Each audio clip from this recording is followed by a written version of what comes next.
Good morning, everyone. I'm Lisa Youngblood Hall. I'm the Director of Communications for the Northshore School District.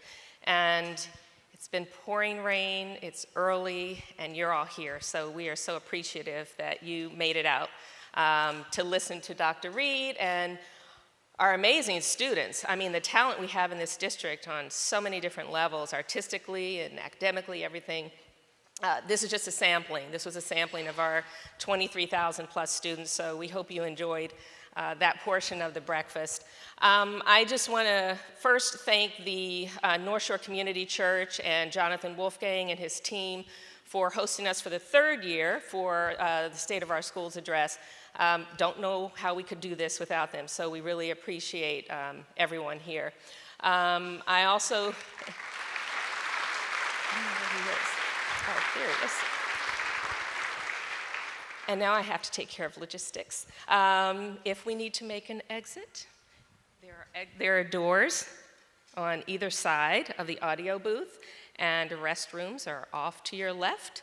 And of course, if you need anything, we have our communications team, our amazing communications team, who also made this happen. We're around the back to help you out. So at this point, there's one more thing. There's a QR code on your table, probably in front of everyone. The reason for that is that we are moving as a district into a different type of budgeting system. It's needs-based resource allocation. And what I want you to do is, as you're listening this morning, as you're hearing all the different stories, and getting a better understanding of what we do as a district and where we're headed as a district, we would like you, at the end of breakfast, to scan that QR code. It takes you to one question. You only have to answer one question and submit it. And that is, as you are thinking, I kind of lost it.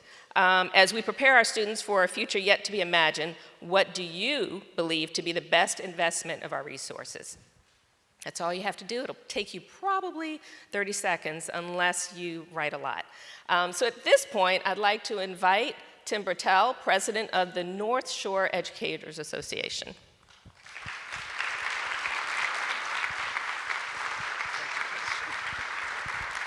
Good morning, everyone. I don't know about you, I love the traffic here in the Puget Sound area. It was a fun drive here this morning.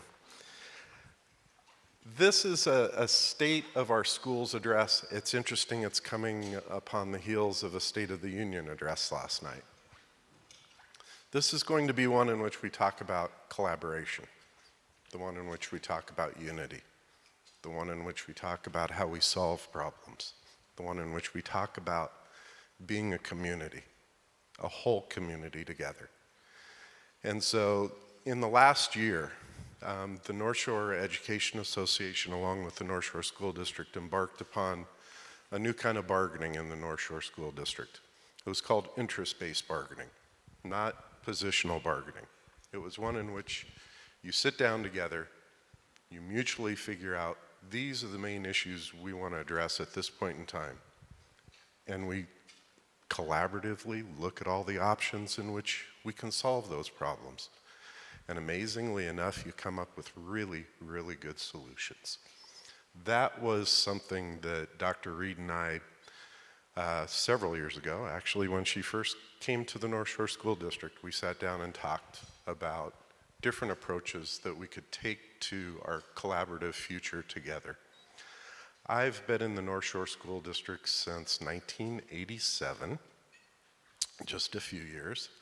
And I can honestly say that I have never been graced to work with a more collaborative superintendent and administrative team than I have right now. And you see it all over the district, to be quite honest. The work we're doing in equity, the work we're doing across the board with a myriad. Let's talk about moving a lot of special education programs, opening new schools. All of this takes a tremendous amount of work, and it's done much better when it's done collaboratively. It's great to have a superintendent that we can do that with. It's also wonderful to have a school board that we can do that with. So at this point in time, I get the wonderful opportunity to introduce one of our partners, Jackie McGourty, the Vice President of the Northshore School Board. Jackie. Testing. Hi. President Swain could not be here today, but could I get my fellow directors, Cast, Kogan, and Hayes, to please stand for just a moment?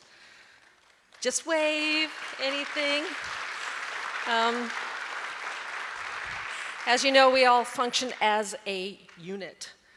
So on behalf of the board, welcome, and thank you all so much for being here today, so bright and early.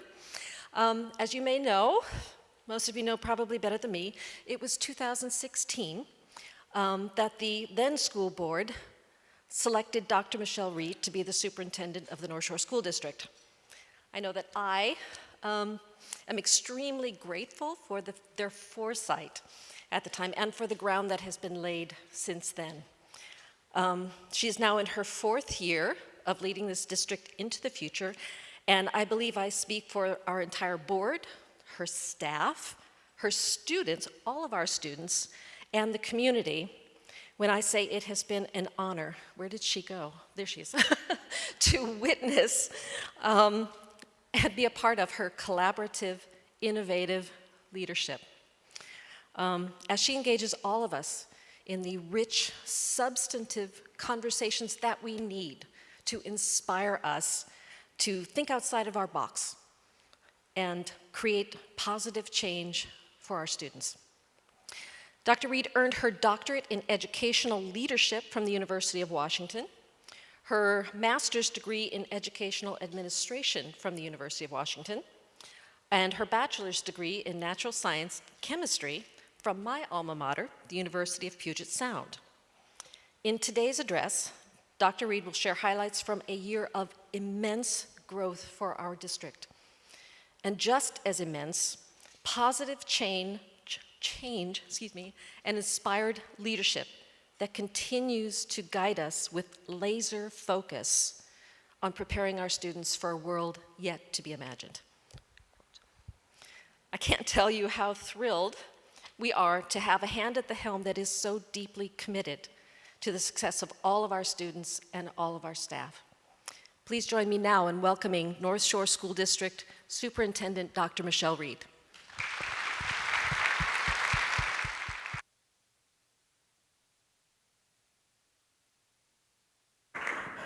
I'm going to give the mic to Lisa and the stand. Oh, so good morning. How is everybody? All right, that was graceful. Seriously, how are we this morning? All right. If I could invite you just for a moment to turn at your table and just share one thing you're grateful for this morning. I don't know about you, but that's how I start my day and end my day every day. Just quickly, something you're grateful for, and I'll bring you right back.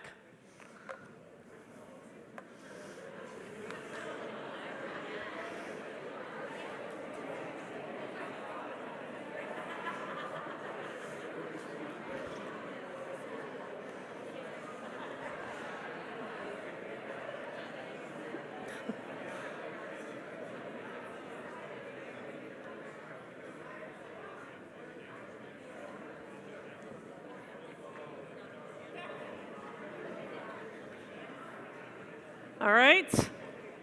I hate to say that's enough gratefulness, but that feels like a little bit of a killer statement. But I want you to think about how you feel right now when you have shared something you're grateful for. To me, it just kind of lowers my shoulders. It helps me lean into my day and remind me that I'm but one piece of a much larger world, right? So I think that's so important as we think about our joyful time together. So in the morning and in the evening, I think it's very important. I want to thank our culinary folks, our students who prepared our food, and our musicians.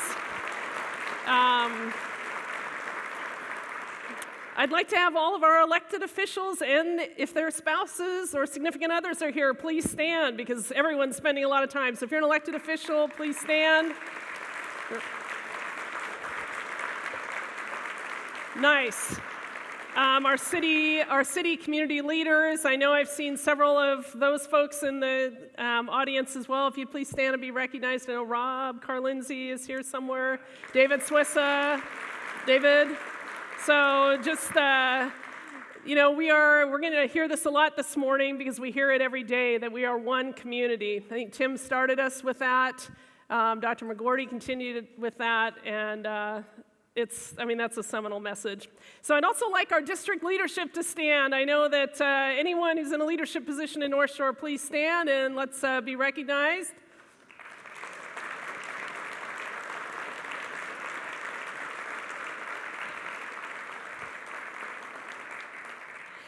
And then I would love to have our student board members stand and be recognized. Woohoo!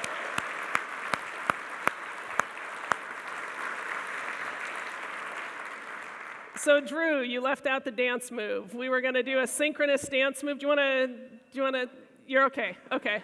All right. I also want to be a little playful this morning because it's just us, right? Just us in our house. And I want to be a little playful to say our students were some of the first people here this morning because they're used to their start time. Right? I know, we can laugh a little bit. It's painful. We'll talk about start time later, but I just want to thank our students. They're here, and their energy is fabulous. It's contagious in many ways. So as we welcome each of you this morning, I also want to thank the person behind all of this, which is Lisa Youngblood Hall, and her team, Alex and Cecilia, and give it up to Lisa. So we were working late, and I think I got my last email after midnight last night. So it's been a pleasurable morning. So as we center ourselves today, I'd like you to think about kind of where we've been and where we're going. And to do that in, I think, our most thoughtful and authentic way, I'd like to invite you into this space this morning so that we can be authentically present. I'd like to invite you to pack away and store any worries or any regrets from the past. And I invite you to pause any worry or concern for the future and just be present this morning in this space to authentically reflect on the work we've done, the work we're doing, and the work we have yet to do. As we gratefully reflect today and take this time, because tomorrow will surely come, I want to share with you that it's also February and the beginning of Black History Month. And we're also in the middle of celebrating our Black Lives Matter at School Week of Action. So I'd like to share the following thoughts with you as we center and ground our work in this district around our equity-driven agenda. As I visit with our students, staff, and families, what I know to be true today is that what affects any one of us affects all of us. And as in all large families with a wide variety of perspectives, and both agreements and often disagreements, we must reflect on our similarities and embrace our differences.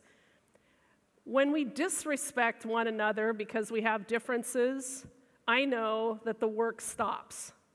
I know that the support for our children and our staff and our community stop.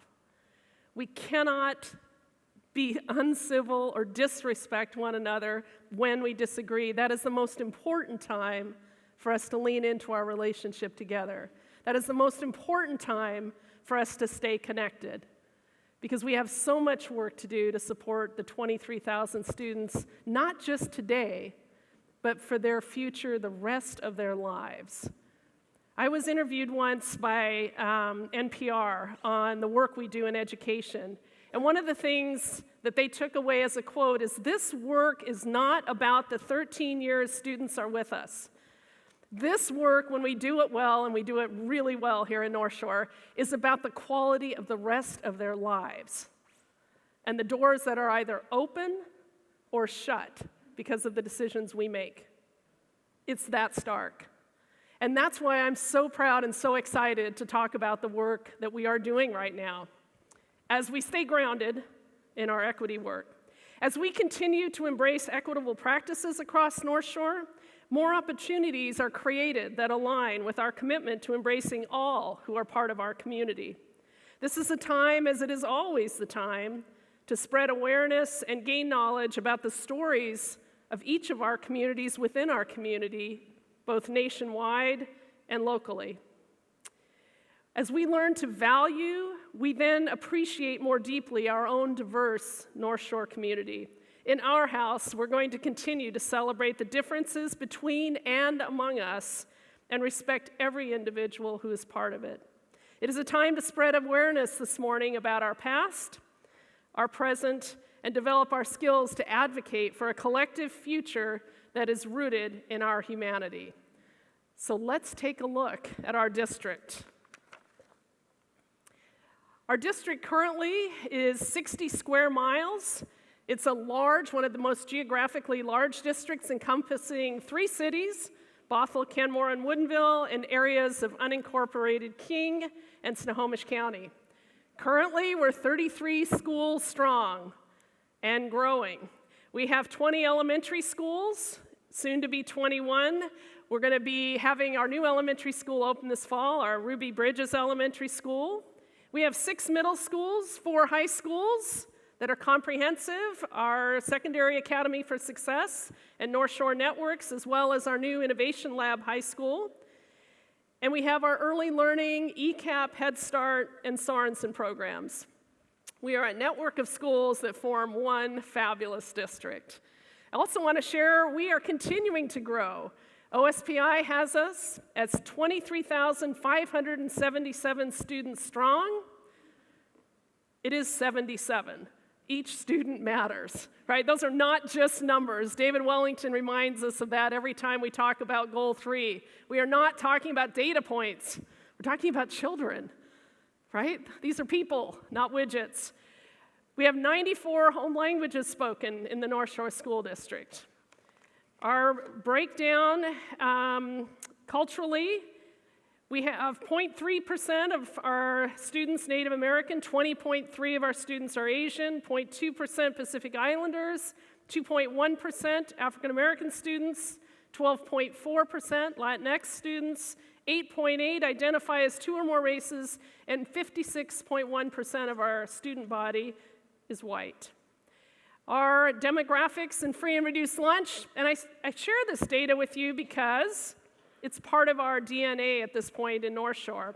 We're 14.8% free and reduced lunch. We're at 14% of our students in special programs with special education, and 8.2% of our students are transitional bilingual students.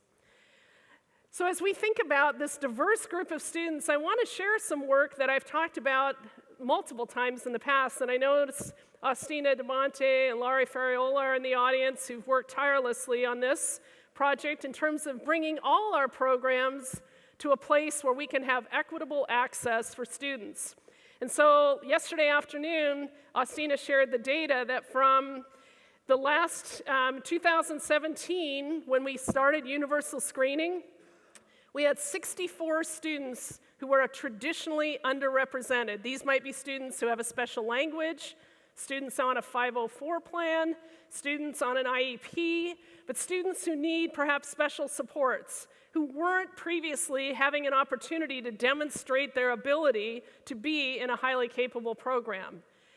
Saturday testing, nomination-only processes limited the potential of some of our students. And what we now know is that when everyone has an opportunity, everyone has access, we now have grown 6 times the number of our traditionally underrepresented students. And this year we have 390 students who either have an IEP or on a second language, perhaps are in a low-income situation or a 504 plan who now are able to access the highly capable program. That is equity in action, and I really am proud of the work that each of you and our highly capable program are doing. That changes lives. When we talk about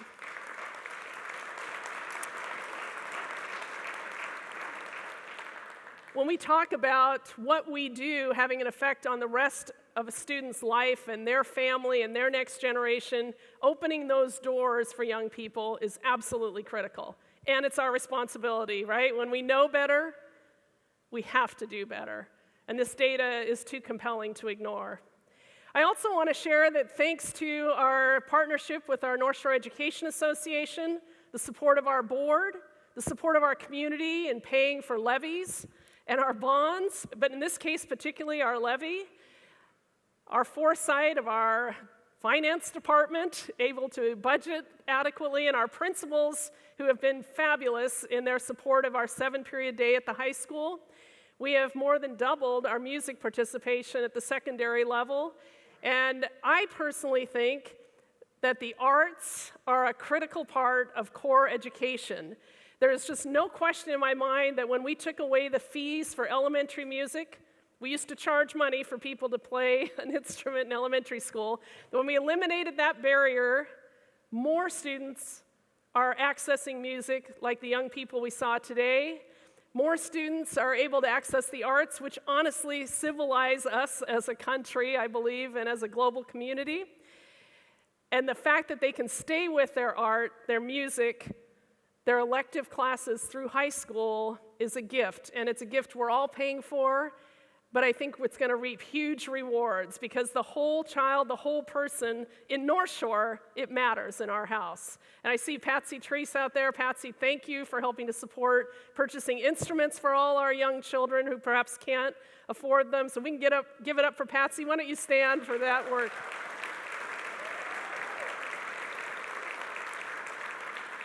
I also want to say that that's another example of North Shore being a do-it community, right? You're going to hear me talk about that because in our community, we don't just talk about things, we do it. Our response to people when they have an idea is not no, but, it's yes, and, right? Because that's just who we are. That's our DNA here in North Shore. So I want to share another data point. Career and technical education courses, as a result of our 7-period day, have gone from 2,400 to 3,300. Over 3,000 courses in career and technical education are being taken now. We know that's a vital part of our future, are our young people who can be absolutely incredibly successful in our career and technical education program. That data is compelling. Those are skills that are being learned that would not otherwise have an opportunity to be learned. So let me shift to our 3 themes this year. I talked about the beginning of the year, North Shore innovates, North Shore inspires, and the compelling possibilities of kindness. So you see the definition ahead of you. I don't think I'll read it. But I want to look at our first example of a student who is making a difference. Dia Gupta is a North Creek High School student, a Jaguar. Where's Eric and the North Creek team? Back there. All right, Eric, there you go, a Jaguar. Dia came with an idea to say, you know what? We think Science Olympiad at the elementary level is really important.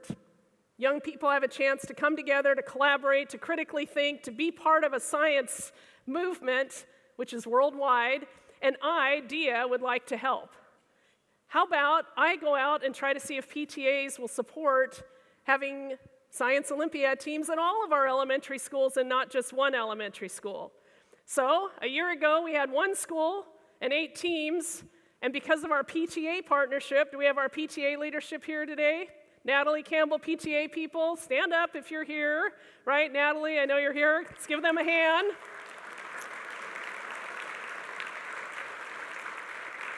So the PTA answer was not no, but it was yes, and so look, now we have 14 schools and 50 teams. How many lives have been touched? That's fabulous. That's what we do here in North Shore. I also want to talk about innovation without technology because I know Alan Miedema is here and Lisa. We've just started online technology, online registration, and initially there were some nerves. But now people are like, wow, this is fabulous. And that's because of Alan and Lisa and their steady leadership on this work. So technology is critical. However, when we had our recent cyber situation, I'm not supposed to talk about it, our recent cyber situation, we actually had people out in schools innovating. And this in particular, our Sunrise Elementary librarian, Laura Barnett, and I don't know if it's innovating to use the old paper checkout book cards, but I thought it was, so we took a picture of it and caught Laura innovating. Also want to talk about creating solutions for transportation.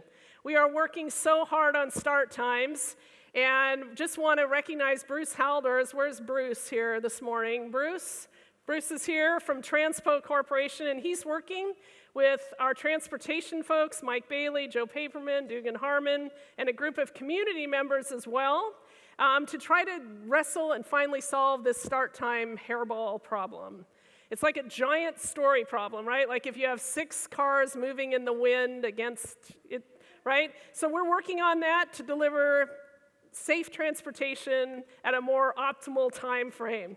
Through this research, however, we have found some interesting things which have led us, which I love, right? So innovation isn't linear. It's not a straight line. We find little squirrel paths along the way. And one of the things we found is something called My Stop, which is an app we're going to be rolling out soon so parents and students know when their bus is coming. They can actually pick that up on their phone. And also for our drivers, something called Tyler Drive, which will enable us to know all students on the buses at all times. So we're excited about that. It's a bit of innovation for us. Also want to talk for a minute about our new Innovation Lab High School that we're planning to open in the fall. And it originally was an answer to space issues, right? We have more high school students than we have classrooms. So we purchased the building in the business park, and we're excited to craft a special program in it. We've had several evenings of parent and student conversation, and essentially we're going to be responsive to a changing world. Many things that we learn today, we can learn perhaps in a more collaborative way and deepen our critical and design thinking. So this high school is going to follow an expeditionary school model, which we're going to be excited about sharing more details as we move forward. I'd like to introduce Peter Shirkey and ask him to stand. He's the new planning principal for Innovation Lab High School. And also want to introduce Dr. Tracy Malloy. Is Tracy here this morning? Right next to Peter, there you go. And Dr. Malloy has been responsible for keeping this innovative conversation, which can be very wide-ranging, on a more linear path. And we thank Dr. Malloy for that and keeping us organized and communicating. It just, again, is the strength of the team, right? Just such an amazing team to serve and support. I want to draw your attention to Tony Wagner. Dr. Wagner will be here next week. He's a world-renowned speaker on innovation, recently authored the Creating Innovators text, and speaks around the world on the compelling argument for why we must innovate. And you do need to go online to get tickets if we're not already sold out, I'm not sure, but you do not want to miss Dr. Wagner. I think it's one of the few times he'll actually be on the West Coast, so it's going to be a fabulous evening. So I want to also share our innovative partners, and I was hoping we got a video clip of the district team maybe nudging ahead of one of the other teams. Did we find anything like that, Lisa? No, because it didn't happen, right? I was hoping we could photo edit that a little bit because the boat I was in did not exactly, we can debate it later. But we were really grateful to the City of Kenmore, to Sherry Baker, Mayor Baker's wife, Koichi Kitsami, the Youth Dragon Boat Racing Committee, the Kenmore Waterfront Activities Center, KWAC, Fong Ing, and all the administrative team that took part in this team building. Would Mayor Baker and Sherry and Fong, would you guys stand up and be recognized, please, for being such great community partners?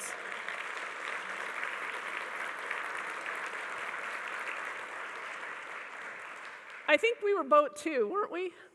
No? No?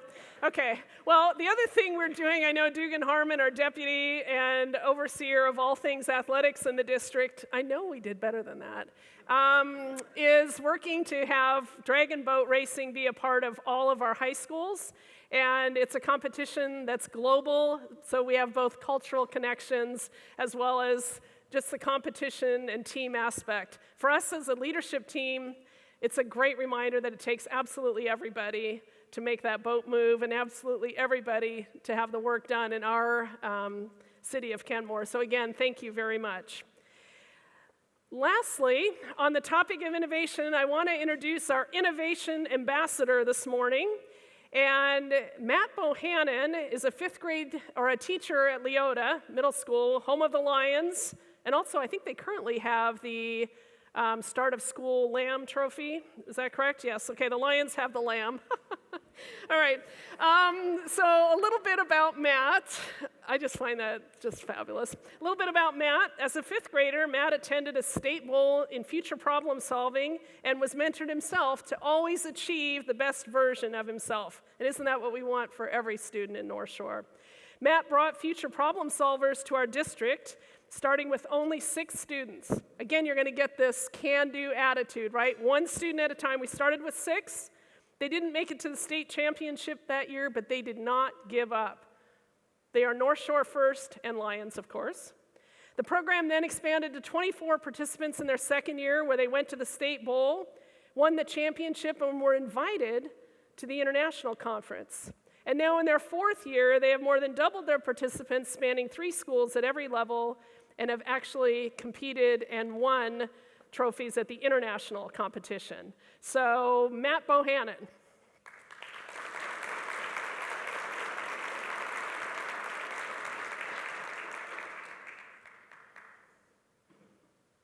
You're on, Matt. Maybe. All right, what to say about future problem solving? I was asked to speak about how this sort of represents innovation in our district, and I guess at its heart what it comes back to is what is future problem solving. And ultimately what it does is ask our students to think critically and creatively about a world that doesn't even exist yet. It's right in the title, future problem solving. You actually saw 2 of our students this morning. Gia, who did that fantastic poem, is one of my top future problem solvers, and Lilia, who played the piano earlier. But they're actually given points in this program for futuristically thinking. And most of us think, oh, that's technology, right? Like, how are your hollow screens or the implants in our brains going to change over time? But really what future problem solving does is ask our students to think broadly about society. So maybe ways that you see trends change in how infrastructure changes, and how will that affect transportation? Or how do advancements in medical knowledge improve our physical or psychological health? What does the landscape of education look like down the road? Or how is the political landscape changed as well? So students are charged with creating challenges of the future, and then also creating these very nuanced, cutting-edge solutions for those problems. And that's where I really see the innovation, that we're asking to really engineer a future that's better than the one we have now. And I love that it encourages our students to think, hey, my future is malleable, and my ideas matter, and my voice matters, and the ideas that I have right now through creative, critical, and collaborative thinking really can make that difference. Thank you, Matt. Let's give it up.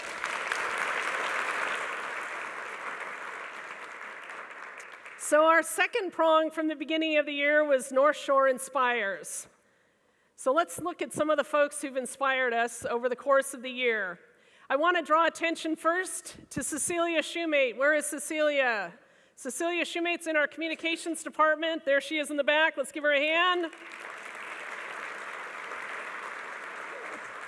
Cecilia built our calendar this year and spent a great deal of time finding information, pictures, and stories from our last 60 years. We're so grateful to Cecilia for that. We also have one of our principals here who is part of a team that saved a life, a young man that was attempting to commit suicide in terms of leaping off one of our bridges. Our elementary Lockwood principal, Bill Bagnall. Bill, do you want to stand, please?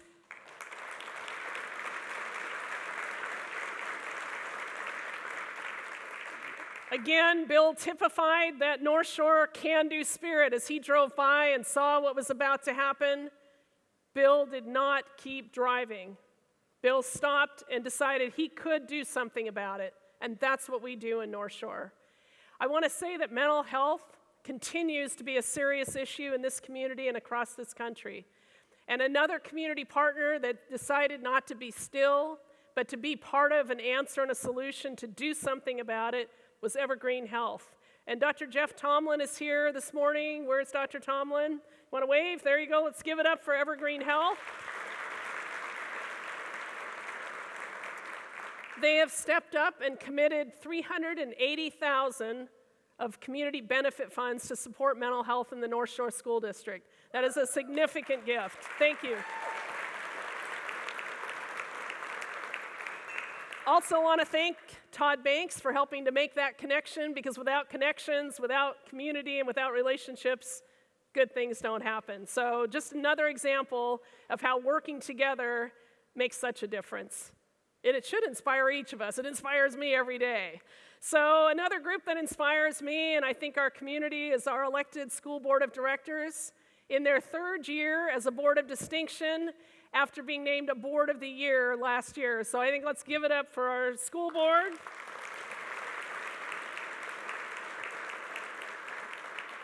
I want to share that for the second year in a row, we are a Gold Star Award district, which means that we are one of the top districts in the state of Washington in getting all of our eligible college-bound scholarship students signed up for a college-bound scholarship. All 6 of our middle schools were recognized this year, and it's such an honor to be part of a district that actually doesn't just talk about equity and access, but they do something about it. This data point is one of our key data points, which exemplifies the work around making sure it's all kids, not some kids, not just these kids or those kids, but all kids are eligible. So could I have our middle school principals and their assistant principals stand, please, and be recognized? This is a huge data point.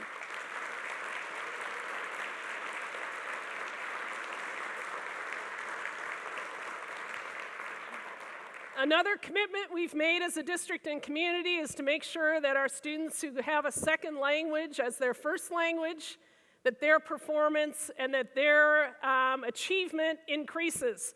And what I want to celebrate today, and Elizabeth Mesa's here, and other members of the team that have worked so hard on this data point, in 2016, 56% of our students who are English language learners graduated on time, and last year, 89% graduated on time. That is huge progress.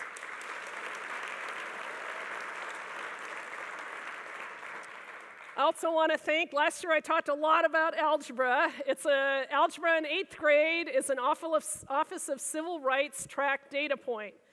They track it because it's such an important civil right, because it again affects the rest of your life. If you're in algebra in 8th grade, you're twice as likely to go on to post-secondary education. This is our trajectory. Obadiah Dunham and his team have worked really hard to continue this progress. Obadiah, where are you? Why don't you stand up there real quick? Obi? All of our middle school math teachers, middle school staff, and elementary staff that are building towards this. This is fabulous news for our district and for our community. I want to share a slide that's more global in nature, because we brought in a firm we're going to talk more about this data. So you're the first group that gets to see it, the very first group that gets to see it, other than the board and I. This data is a slide that puts into context why post-secondary education is so important. You can see at the beginning, to the far left of the slide, is the last Great Recession, the 2007-2008 timeline. The green, I guess it's green, it's the blue line that's rising, are the number of increasing jobs for those who have a post-secondary degree.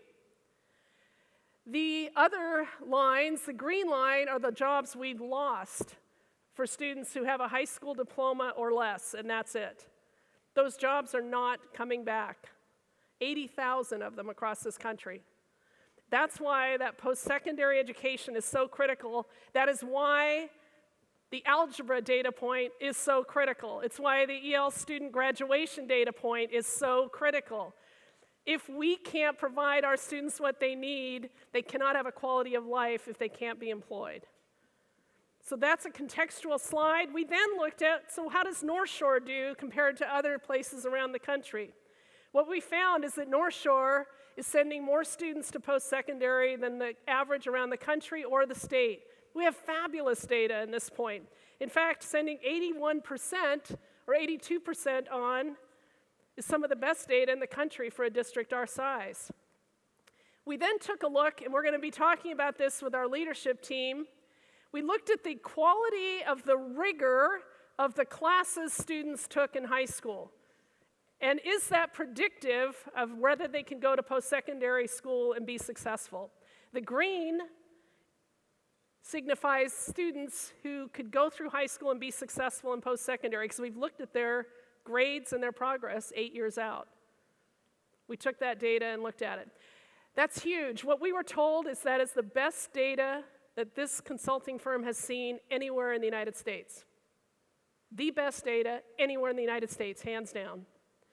So our high school principals, where are you? High school principals, stand up, and high school admin team, let's give you guys a hand. Donna, Kurt, Eric. The best data in the country. What we also know is the yellow data that you see, the yellow data might be the difference in 2 courses that kids are selecting, a science or a math or a language. So what we know is the future is bright. There's not much data we have to move to actually move the needle hugely on this. So let me talk about another, what I think is an inspiring opportunity, is our new Ruby Bridges Elementary. I think that the new elementary school, which plans to serve about 500 students, is planned to be inclusive. It's planned to house a primary years program, and it plans to capture the spirit of a young Ruby Bridges who believed that there could be a better world and believed in the dedication, the passion, the commitment, the not give up, the can-do attitude, that if you worked hard on the right things, you could actually change the world. And our students here, as they attend Ruby Bridges and as we watch the building get built, board by board and window by window and room by room, that we too would be able to internalize that energy and that spirit, that if we do the right things in the right way and do them every day, we too can change the world. So I want to take a moment also and recognize Kathy Davis, who is here. Kathy is our planning principal for Ruby Bridges.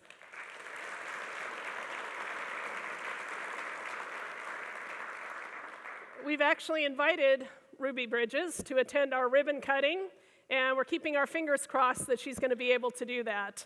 That would be a huge joy, I think, and an opportunity to add another voice to our house and our community. So I want to share our inspiration ambassador. This story was very compelling to me. I was invited to go out to an Inglemoor High School cross-country meet. It's been a while since I've competed in cross-country. Let me just say, Drew, it's okay to smile. It's all right. I know. So the meet was fabulous. It was at St. Edward's, the course. It was an amazing meet. And I had an opportunity to watch Verada Ellett, who is a sight-impaired runner, run. And that was an interesting experience and an innovative and very inspiring moment, because she went on to become a state champion this year and one of our few state champions in the school district. So her coach is here this morning, Coach Richard Bennett. Why don't you share just a little bit with us?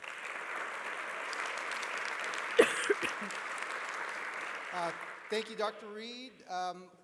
Unfortunately, Mandy is out of the country traveling right now, so Verada couldn't make it. But I was able to touch base with her, and she came up with some words that I could use here. This was the first year that the WIA has allowed para-athletes to compete at the cross-country state meet. Verada's determination was obvious as she trained and raced with her teammates. Our team embraced her goals, cheering as loud as they could, knowing she could hear them. That was a big thing. She told me and her mom that this was a tremendous motivation for her. Athletes and fans from other teams were so impressed to see her competing out there and so confident with only this slender rope between herself and one of our coaches, that they felt really moved to cheer for her. Both Verada and her family are extremely appreciative of the opportunity for all athletes to compete and be recognized despite their perceived disabilities. It's both humbling and inspiring to see what Verada and other kids like her can achieve when given the chance. And we really appreciate the Northshore School District and the WIAA for giving us and her this opportunity. So thank you.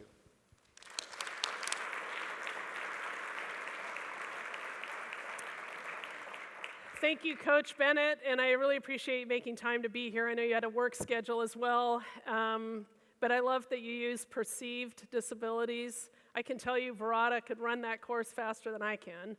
No, hands down, even probably when I was her age. So just lifted up by those inspirational stories every day in every corner of this district. And I think it's important to pause and take time to be thoughtful about them. So let's think next about kindness. I challenged us at the beginning of the year, if every person in the district did something kind every day, we could move mountains. You'll see our data point right at the end. I want to share that this is the second year we've brought back the C.P. and Dorothy Johnson Humanitarian Award, focusing on the character, excuse me, on developing character, service, and the attributes and characteristics that we find so important here in Northshore. And hopefully, I think, will lead to success anywhere that our young people go across this country. Also want to thank our valuable district partners. Number one on that list, we of course have our Northshore Schools Foundation, and they're in their 25th year now of supporting the important work of filling in those things for which we cannot provide.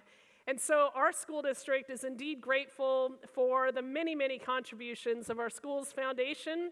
They fund scholarships for 15 students who place in regional and national competition. They've supported our National Board Teacher Certification Program. They support class fees and emergency funds and innovation and inspiration for 42 classrooms across 21 schools. That is a powerful force for good. And their ambassador is Carmen Dalzil. So Carmen, where are you?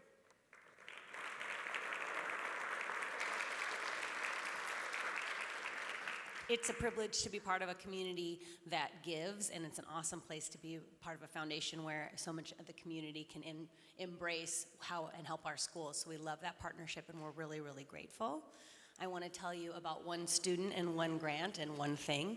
We got a request for plywood, and that plywood grant was like, okay. And that teacher called us, and that teacher said, we reported back, and she said, you know, a parent met with me during student conferences and said they were very concerned about their student. She was shy, and was she making friends? The teacher said, I have no idea what you're talking about. That's not the student I have. The student I have teaches and speaks and is vibrant. And so the teacher asked the student, did you used to be shy? And she said, well, yeah, but that plywood built the stage, and when I talk on the stage, I feel confident. And so just that one little thing is going to change the life of that kid and everything. So we just appreciate one little drop of kindness makes a big impact. So thank you. Carmen. I also know we have our Wall of Honor folks here this morning and appreciate their work as well. I know they've supported scholarships and honoring folks across the district. So thank you to our Wall of Honor folks as well. Let's give them a hand. So let me take you back to the beginning of the year. There's our grandstand at Pop Keeney, where all of our staff gather for our start of the year. And we figure if we have 23,000 kids, students, and 3,000 staff, that's 26,000 students and staff times 157 days since that day has led to over 4 million acts of kindness in this school district. That adds up. That creates a groundswell of energy that cannot be stopped. Over 4 million acts of kindness. We are very proud of that. So that set our tone for the year, and I hope it continues to set our tone both locally and nationally. So, as we started the year, I shared my favorite, if you will, set of expectations, which were written across Mother Teresa's wall in Africa, another house that supported different children for different purposes, and I want to share that with you as well this morning as we close. And one of the things Mother Teresa compelled us to do is do it anyway. Northshore is a community of doers, and that's a message I think that's critical. People are often unreasonable, irrational, and self-centered. Forgive them anyway. If you are kind, people may accuse you of selfish, ulterior motives. Be kind anyway. If you are successful, you will win some unfaithful friends and some genuine enemies. Succeed anyway. If you are honest and sincere, people may deceive you. Be honest and sincere anyway. What you spend years creating, others could destroy overnight. Create anyway. If you find serenity and happiness, even joy, some may be jealous. Be happy and joyful anyway. The good you do today will often be forgotten. Do good anyway. Give the best you have, and it will never be enough. Give your best anyway. I'm looking forward to continuing this journey, serving and supporting you, our community, our students, as we give our best each and every day in ways small and large that compound and create an energy that is going to change this world. Imagine the possibilities. And thank you this morning.